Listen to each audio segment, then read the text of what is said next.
Have you ever noticed that just about the same time every year you hear frogs chirping outside or you see geese migrating? Naturalists have noticed that too. All animals are born with natural instincts. An instinct is a natural tendency towards a behavior, such as a dog's tendency to bark at a stranger and scare them away. Another instinct all animals have, including humans, is a biological clock.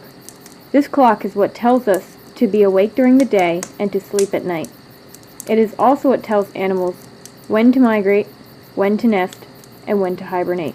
Naturalists have recorded when these things happen, and every month we will tell you what to expect within the next few weeks. Make sure to mark these on your calendar and to keep your eyes and ears open. You'll be amazed at what is going on around you, and your friends will be amazed at how much you know. Keep in mind, though, that this calendar will only work for local areas around Delaware. Places that are warmer or colder may be off by a couple weeks, or there may be entirely different species. During the month of February, many animals are migrating, nesting, or mating. During the first week, look to the skies for the common redpoll, a type of subarctic finch. During this time of year, they migrate south to warmer temperatures. Believe it or not, our winter climate is very warm to them. Once it starts to get too warm here in the spring, they will return to the northern parts of North America to breed. These are funny little birds that you may often see at your bird feeder hanging upside down. They also have throat pouches for temporarily storing seeds until they can find a safer spot to eat. In addition to the redpolls, also listen for fox yelps as they begin to look for mates. During the second week of February, great horned owls begin their nesting season.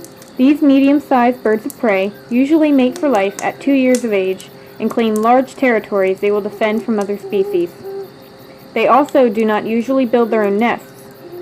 Instead, they find abandoned stick nests of other birds or hollows in trees.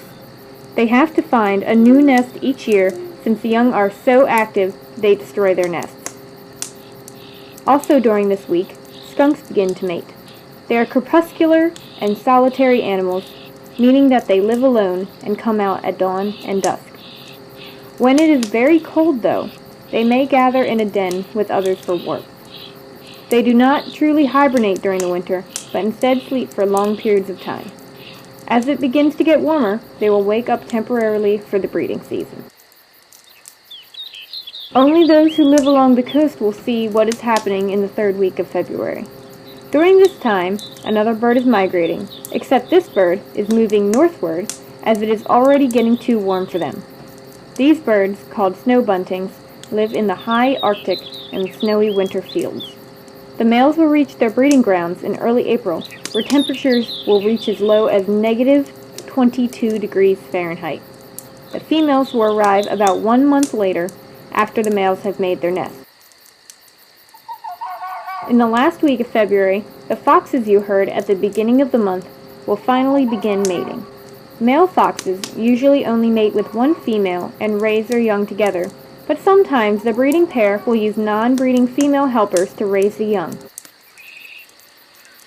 Finally, red-winged blackbirds are nearing their own mating season. As this climate is fairly mild, many of the birds live here year-round as residents. Resident males will start to claim their breeding territory, and non-resident males are migrating north to claim their own territories. The females will arrive later. Migrating red-winged blackbirds travel in all-male or all-female flocks, but these flocks will sometimes include less common birds of other species. Watch for flocks in grain fields and feedlots, as well as your bird feeder. That's all for the month of February. As the weather warms up, there will be a lot more going on. Make sure to come back at the end of February to hear what to expect in March. Thanks for listening!